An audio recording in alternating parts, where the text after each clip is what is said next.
आदाब, नमस्कार, सत श्री अकाल। एनवीएन के खास कार्यक्रम दिल्ली दर्पण में आपका स्वागत है। मैं हूं डॉक्टर मुजफ्फर गजाली। आज हमारे साथ खास मेहमान जुड़ चुके हैं। सबसे पहले उनका तारुफ अजय शुक्ला जी हैं, जो वरिष्ठ पत्रकार हैं। हमारे साथ डॉक्टर शकीलुज़्ज़मा अंसारी साहब हैं, जो मंत्री रह चुके हैं बिहार गवर्नमेंट के अंदर और SC/ST कमीशन के मेंबर भी रह चुके हैं। हमारे साथ एनवीएन के chief editor doctor Salim Khan साहब हैं। आप सभी मेहमानों का इस्तकबाल है। आज का हमारा बहुत बड़ा विषय यह है कि हमारे पूर्व प्रधानमंत्री मनमोहन सिंह जी का स्वर्गवास हो गया और उनकी स्वर्गवासी ने, उनकी डेथ ने उनके कद को और बड़ा कर दिया। पूरी दुनिया आज उनके शोक में डूबी हुई है।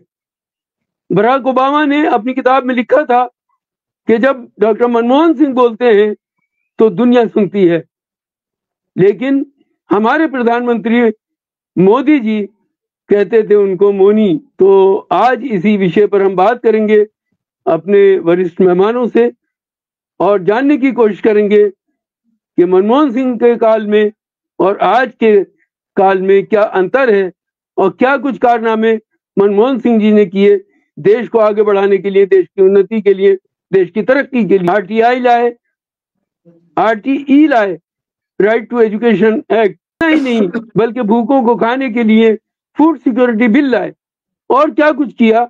अजय शुक्ला जी, आपसे शुरू करते हैं। मनमोहन सिंह जी को हम बड़ा छोटा सा आंक देते हैं। हम उनको बतौर प्रधानमंत्री सिर्फ जो चीजें हैं, कुछ चीजें उन्हीं को कह देते हैं, लेकिन हम भूल जाते हैं। तमाम सारे लोग हमारे मित्रों ने जिन्होंने चर्चा की, कोई 91 की बात कर देता है, कोई 2004 के बाद की बात कर देता है, लेकिन इतना नहीं है। आप याद करिए, श्रीमती इंदिरा गांधी देश की प्रधानमंत्री थी। उन्होंने 14 बैंकों का अधिग्रहण किया था। बैंकों को संभालना था और सारी चीजें करनी थी। इंदिरा जी उस समय संघर्ष कर रही थी। उनकी अपनी कांग्रेस पार्टी टूट गई थी, उन्हें कांग्रेस पार्टी से निकाल दिया गया था और वो किसी तरह दूसरे तमाम सारे दलों के उससे करके सत्ता में थी।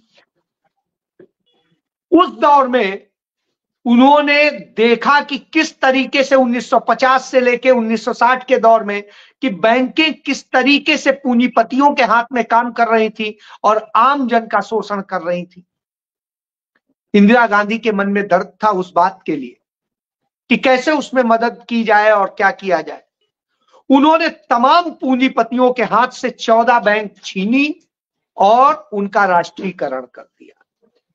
आपने लिया, शेर को हैंडल भी करना था, उसके लिए आपको अर्थ विशेषज्ञों की जरूरत थी। उस स्थिति में 1971 में डॉक्टर मनमोहन सिंह को आर्थिक सलाहकार के रूप में इंदिरा गांधी लेके आई थी और इंदिरा गांधी ने यह हीरा, कहें आज की डेट में मैं कहता हूं हीरा नहीं, कोहिनूर थे डॉक्टर मनमोहन सिंह, तो उन्हें लेके आई थी। इंदिरा जी ने उन्हें आगे बढ़ाया। 1972 में वित्त मंत्रालय का मुख्य आर्थिक सलाहकार बनाया और इंदिरा जी ने उस समय नारा दिया था, आपको याद होगा, गरीबी हटाओ का।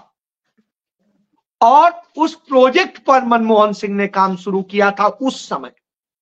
बहरहाल तमाम राजनीतिक कारण मौजूद हैं जिनके कारण वह स्थितियां हुई कि तमाम किया गया गलत तरीके से उसको करके और इंदिरा सरकार को बदनाम किया गया, गिराने की, अस्थिर करने की कोशिश की गई। जिस तरीके से इंदिरा जी ने अमेरिका को बिल्कुल धूल चटा दी थी, पाकिस्तान के 2 टुकड़े कर दिए थे, चीन से छीन के सिक्किम भारत में मिला लिया था और तमाम मोर्चों पे चीन को मात दे दी थी, नाथुला में चीन को हरा दिया था। ऐसी स्थिति में चारों तरफ से उन्हें घेरने की कोशिश हो रही थी।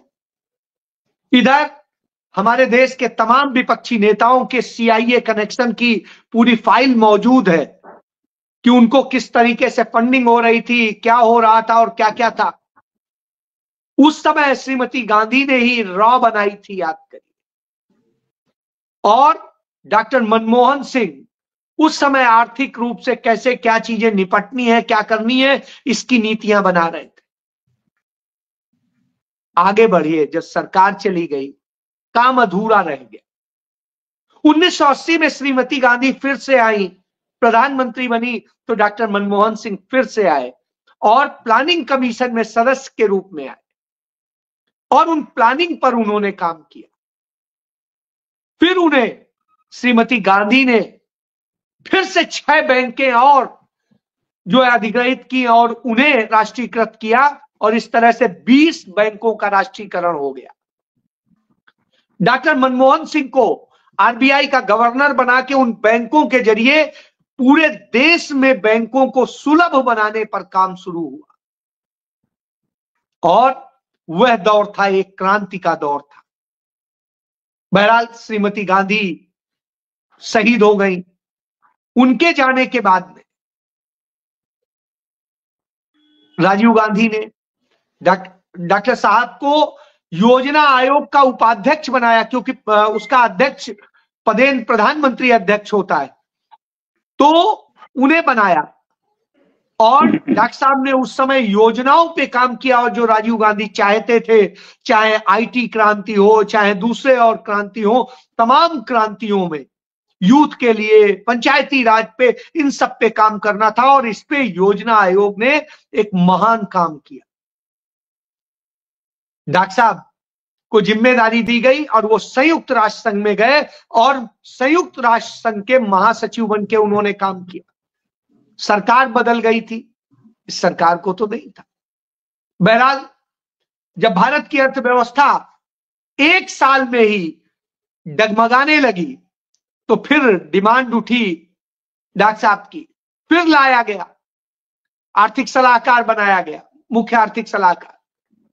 और उसके बाद में फिर उन्हें यूजीसी का चेयरमैन बनाया गया। उसी समय फिर से जो है सरकार नरसिम्हा राव प्रधानमंत्री बने। हालात बिगड़े हुए थे, देश का सोना भी, और जो स्थितियां थी उस स्थितियों से कैसे निपटा जाए, इस पर कोई व्यक्ति, एक भी नेता समझ में नहीं आ रहा था। तब मनमोहन सिंह को देश का वित्त मंत्री बनाया गया और उन्होंने उस वक्त भी, लोग जब उस पर बात करते हैं तो आधी अधूरी बात करते हैं, वही करते हैं जो कह के उन्हें बदनाम किया जा रहा था, उन पे लांछन लगाए जा रहे थे। अटल बिहारी वाजपेयी उनके खिलाफ संसद में बड़े बड़े भाषण दे रहे थे। मनमोहन सिंह परेशान हो गए थे, सीधे शरीफ आदमी, उन्होंने तो मन बना लिया इस्तीफा दे देंगे। बहरहाल डॉक्टर मनमोहन सिंह को फिर अटल बिहारी वाजपेयी का नहीं, हम आपको ये परेशान नहीं करना चाहते हैं, लेकिन चारों तरफ से उन्हें घेरा जा रहा था, लेकिन उनकी नीति पर वास्तविक विवेचन नहीं हो रहा था। उन्होंने पंडित जवाहरलाल नेहरू की उसी सोशियो कैपिटलिज्म इकोनॉमी को ही अडॉप्ट किया था। उसमें उदारीकरण बस इतना था कि दुनिया के लिए बाजार खोला था, जिससे भारत में जो कुछ चीजें सिर्फ संकुचित है उतनी न रहे, क्योंकि चाहे ऑक्सफोर्ड में हो, चाहे कैम्ब्रिज में हो, वहां पर रह के उन्होंने उस चीज को समझा था। बहरहाल नतीजे अच्छे हुए, उन्होंने काम किया और तमाम योजनाएं लाए, लेकिन सरकार चली गई तो आधा अधूरा रह गया। मैं खत्म करता हूं, वो अधूरापन वो तब पूरा कर सके जब श्रीमती सोनिया गांधी ने प्रधानमंत्री खुद बनने की बजाय डॉक्टर मनमोहन सिंह को बनाया और मनमोहन सिंह ने उसके बाद जो दूसरा पार्ट था उदारीकरण का, वो गरीबों के लिए करने का, सरकार को पारदर्शी बनाने के लिए आरटीआई जैसे कानून, न्यूक्लियर समझौता करके कैसे देश को उसके लाभ दिए जा सके, परमाणु का इस्तेमाल सिर्फ युद्ध के लिए ना हो, वो देश की प्रगति के लिए भी हो, और खाद्य सुरक्षा जैसे कानून, वन अधिकार जैसे कानून जिनके जरिए आदिवासियों को हक मिले, और इसी तरीके से भूमि अधिग्रहण जैसे कानून जिससे किसानों को मदद मिले, और तमाम सारी योजनाएं, जिस तरीके से स्वामीनाथन आयोग बना करके किसानों को लाभ देने, गरीबों को लाभ देने की दिशा में जो काम श्रीमती गांधी ने उस समय उन्हें कहा था, वो काम उन्होंने तब पूरे किए। शकील साहब, डॉक्टर मनमोहन सिंह पहले अल्पसंख्यक प्राइम मिनिस्टर थे। अभी तक की पूरी जितनी भी प्राइम मिनिस्टर आए हैं उनमें पहले प्राइम मिनिस्टर थे जो अल्पसंख्यक समुदाय से थे। उन्होंने अपने कार्यकाल में जब 2G कोयला घोटाले की बात आई तो अपने 2 मंत्रियों से इस्तीफा ले लिया। जब एक होम मिनिस्टर पर यह चार्ज लगा कि वो कपड़े बदलते रहते हैं, उनको पद से हटा दिया। दूसरी तरफ आज का दौर है जब टेनी के बेटे पर चार्ज लगा, टेनी से कोई बातचीत नहीं हुई, उसको क्लीन चिट दे दी गई।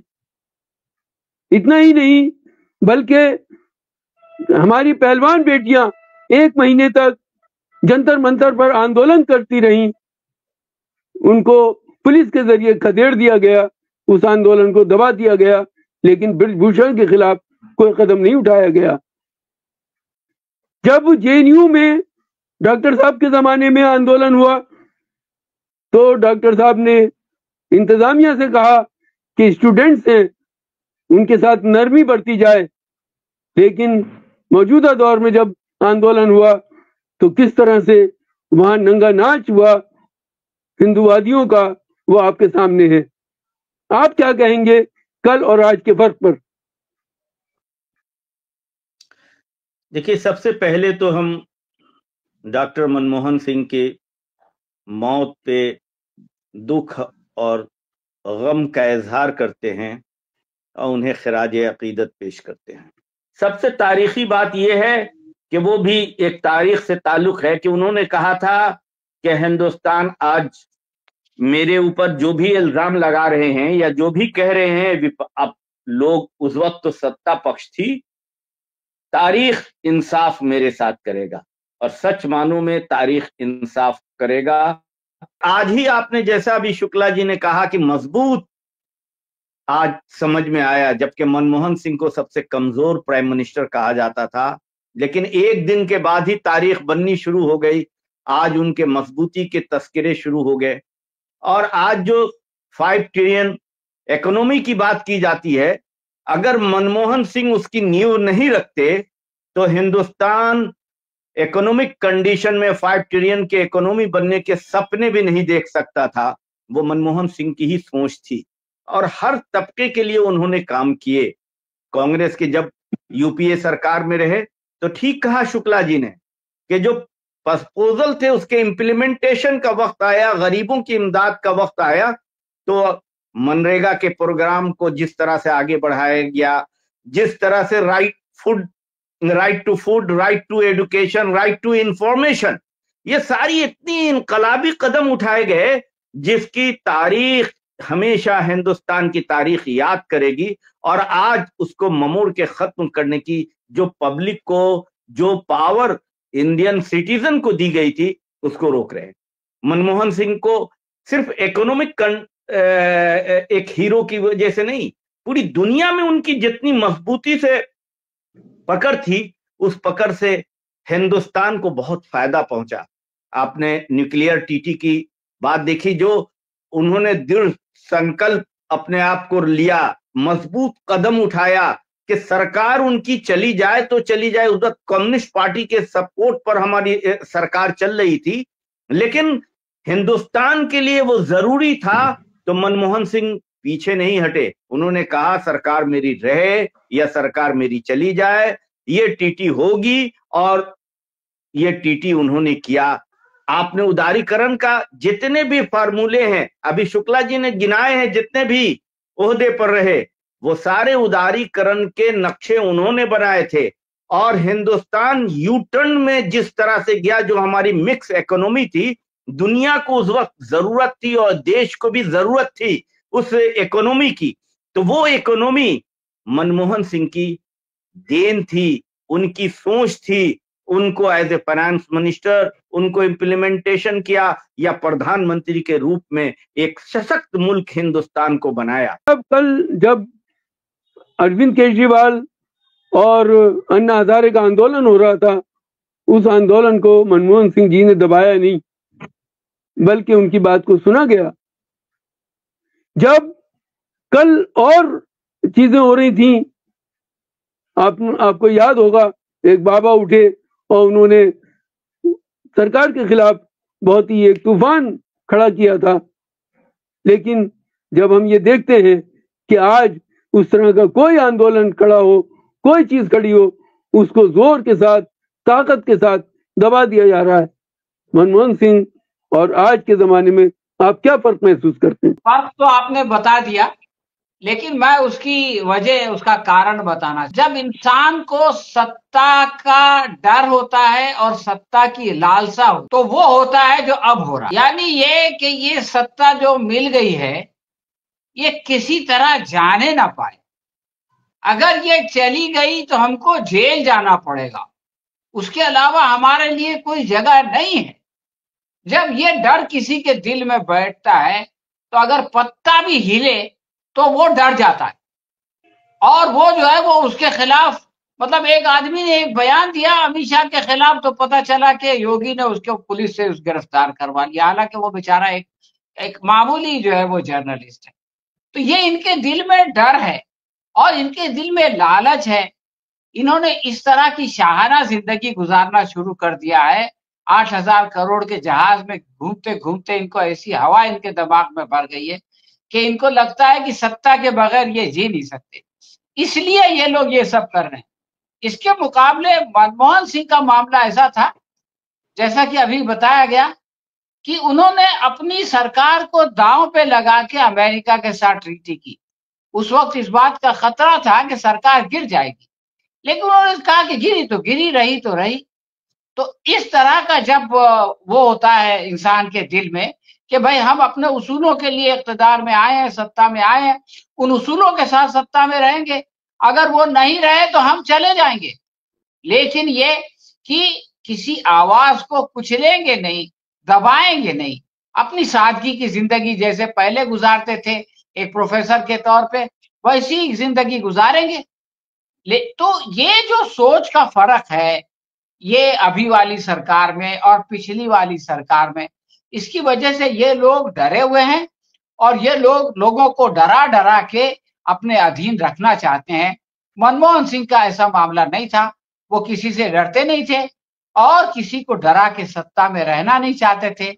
इसलिए उनके रवैये में और आजकल के जो मोदी सरकार है उसके अंदर जो है वो जमीन और आसमान का फर्क है। मैं जमीन और आसमान बोल रहा हूं और ये सोच समझ के ये अल्फाज इस्तेमाल कर रहा हूं। शुक्ला जी, हमने देखा कि मनमोहन सिंह जी के जमाने में भी अपोजिशन थी, सदन चलने नहीं दे रहे थे, लेकिन मनमोहन सिंह ने अपोजिशन की आवाज को समझा, उसको सुना, लेकिन उनको जोर के साथ दबाया नहीं।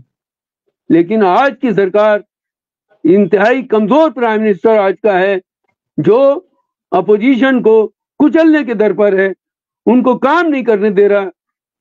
अरविंद केजरीवाल हमेशा यही इल्जाम लगाते रहे कि सरकार उनको काम नहीं करने देना चाहती। तो क्या है इसके पीछे, ये वजह क्या है? क्यों मनमोहन सिंह जी जिस तरह अपने खिलाफ आवाजों को बर्दाश्त करते थे, आज की सरकार क्यों नहीं बर्दाश्त करती?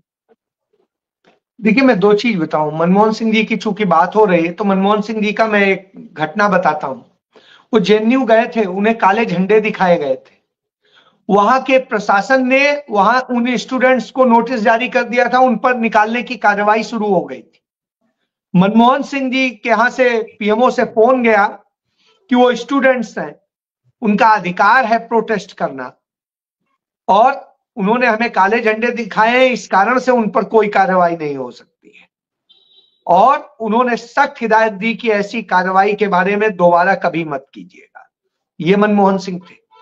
जब यही अरविंद केजरीवाल और नरेंद्र मोदी के अजीत डोभाल प्रायोजित अन्ना हजारे और ये सारे लोग जब बैठे थे, तमाम तरह के तुरंत लोकपाल लोकपाल चिल्ला रहे थे, आज सरकार गए इतना समय हो गया, आप में से तीनों आदमी बैठे हैं, मुझे बता दीजिए लोकपाल का नाम क्या है देश में? आप बता दीजिए कि अरविंद केजरीवाल ने कोई लोकपाल बनाया है क्या? तो कमोबेश यह स्थिति है। तो आप इससे समझ लीजिए जो लोकायुक्त है उनकी रिपोर्ट क्या लागू की है अरविंद केजरीवाल ने? कैग की रिपोर्ट तक तो विधानसभा में पेश नहीं होने दे रहे। ये लोग थे वो जो कह रहे थे तुरंत फांसी पे चढ़ा दो, लेकिन डॉक्टर मनमोहन सिंह ने इन पे लाठी नहीं चलाई थी। डॉक्टर मनमोहन सिंह ने बल प्रयोग करने की बजाय अपने 5 मंत्री इनसे वार्ता के लिए भेजे थे और उस तरह से चलाते। इस देश में आज लिंचिंग हो रही जगह जगह, दिल्ली में भी हो रही। दिल्ली में जब सांप्रदायिक दंगा हुआ 2020 का, और न अरविंद केजरीवाल बोल रहे थे न नरेंद्र मोदी बोल रहे थे, मारे जा रहे थे अल्पसंख्यक समुदाय के लोग। निश्चित रूप से क्या मनमोहन सिंह के समय में इस तरह से कुछ हुआ था क्या? और मैं कहूंगा यदि गांधी परिवार साथ नहीं होता तो क्या न्यूक्लियर डील हो सकती थी? जितना सरकार गिरने का खतरा था सब कुछ था। सोनिया गांधी ने कहा कोई बात नहीं, सरकार गिरे गिरे, लेकिन आप देश हित में कर रहे हैं, होना चाहिए। और मनमोहन सिंह जी डट के खड़े हो। मनमोहन सिंह जी से जब कहा गया, उन्हें कोई मौनी बाबा कह रहा था, कोई मनमोहन सिंह जी को मौन सिंह कह रहा था, तब मनमोहन सिंह जी ने उसी संसद में जवाब दिया था, 1000 जवाबों से मेरा एक मौन काफी है। तो आप ये समझ लीजिए वो मौन हो करके जो उन्होंने किया, उसी के कारण देश 2014 में इतना सशक्त इस स्थिति में छोड़ के गए थे वो, कि न किसी भी देश के किसी राज्य में कहीं उपद्रव की स्थिति थी। आज आप मणिपुर देख लीजिए, कहीं और देख लीजिए, हालात बिगड़े हुए। न राज्यों में टकराव था, सभी राज्यों में एक बिल्कुल प्रेम सा माहौल था, कहीं पर सौहार्दपूर्ण था। चाहे किसी की सरकारें हो, बीजेपी की सरकार हो, कांग्रेस की सरकार हो, या सरकार हो आम आदमी पार्टी की। तो आप इससे देख लीजिए, समाजवादी पार्टी की या और ममता बनर्जी को देख लीजिए, तो सभी के साथ में समान व्यवहार था। यह होती है सरकार। तब उनके ऊपर झूठे आरोप लगाए जा रहे थे, उनकी सरकार पे लगाए जा रहे थे। यही अरविंद केजरीवाल ने कहा था कि सोनिया गांधी को, मनमोहन सिंह को, इनको जेल में डालिए, तब जो है सारी चीजें आ जाएंगी।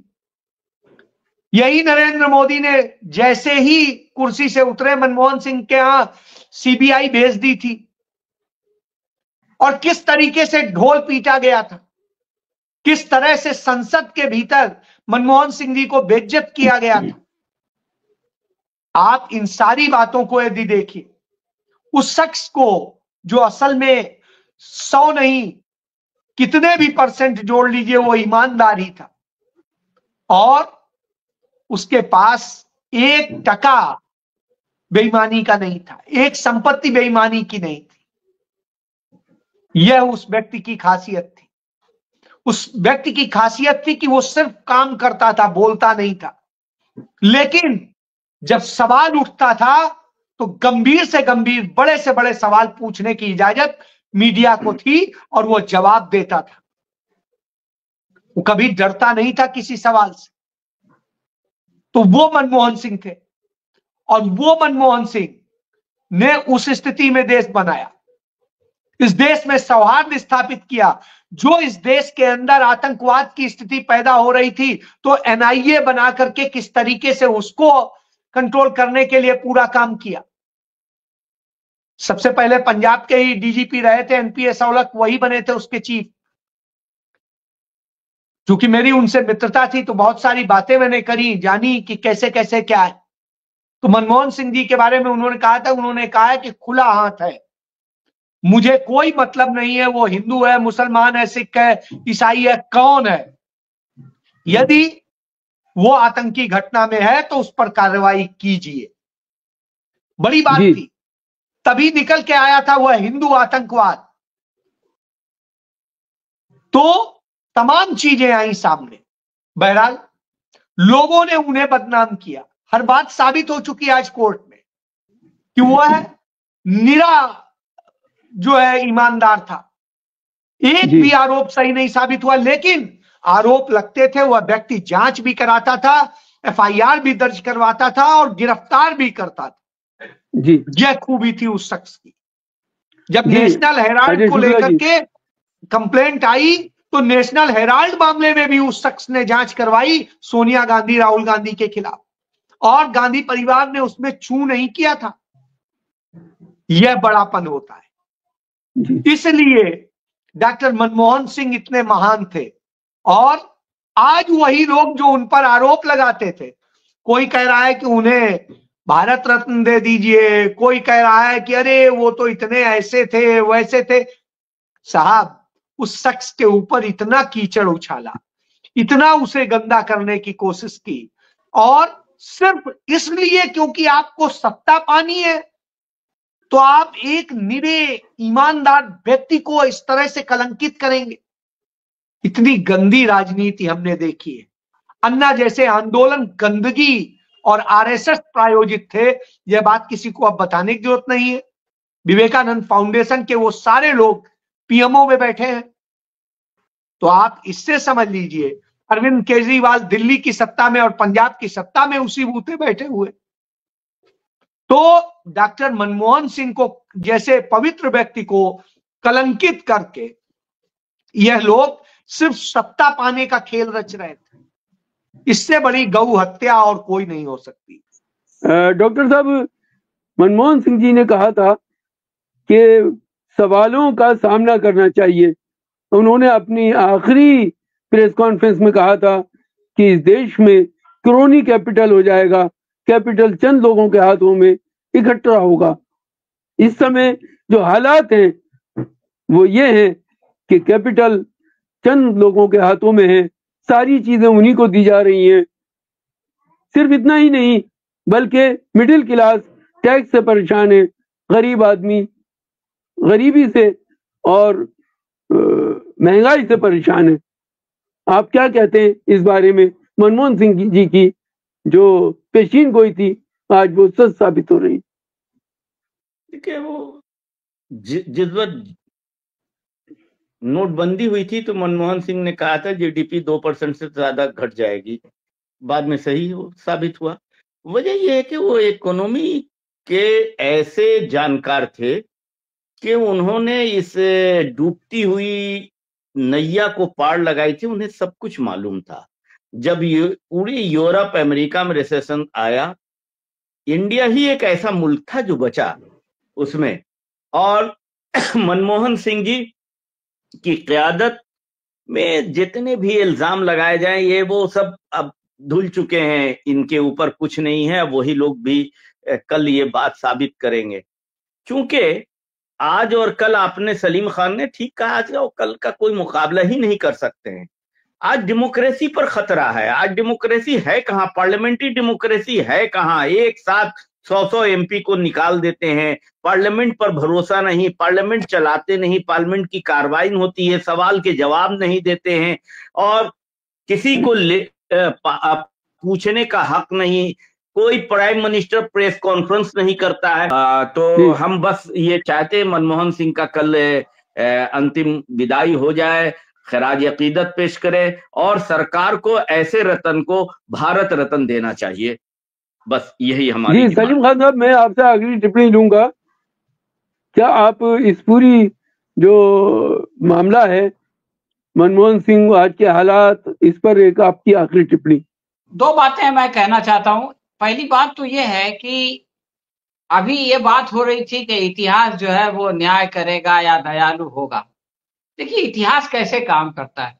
मनमोहन सिंह ने बहुत कुछ किया पर्दे के पीछे रह के, लेकिन जिस वक्त वो वित्त मंत्री बने उस वक्त सारे देश ने उनको जाना कि ये मनमोहन सिंह हैं।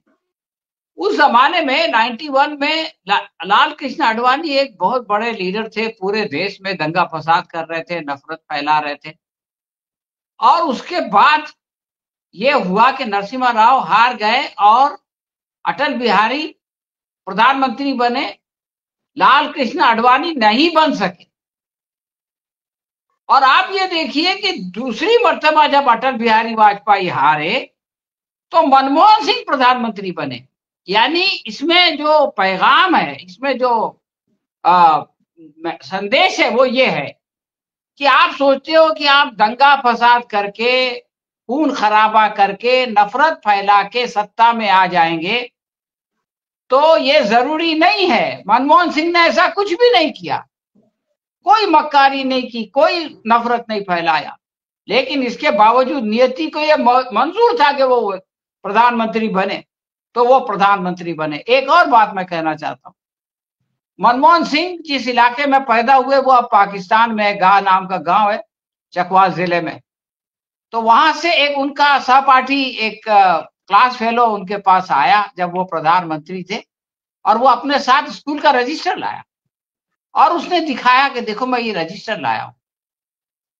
तो इतने साल पुरानी बात, मनमोहन सिंह ने पूरे 17 लोगों के बारे में जो उनकी क्लास में थे उनके बारे में पूछा, और उसके बाद उन्होंने उस गांव के लिए अपनी सरकारी खर्चे से स्कूल बनाया, अस्पताल बनाया, इंसानों का और जानवरों का भी अस्पताल बनाया, सोलर पैनल लगवाए।